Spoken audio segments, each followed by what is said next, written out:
Mummy आज काय special? आज हम बना रहे हैं ठेचा प्रॉन्स स्टर फ्राईज। आज आम्ही बनवणार आहोत ठेचा प्रॉन्स स्टर फ्राईज।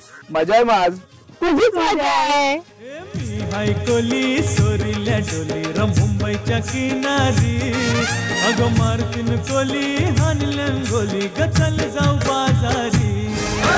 मी हाय कोली सोरील्या डोली र मुंबईच्या किनारी अगं मारतीन कोली हानल्यान गोली ग चल जाऊ बाजारी. मी हाय कोली सोरील्या डोली र मुंबईच्या किनारी अगं मारतीन कोली हानल्यान गोली ग चल जाऊ बाजारी.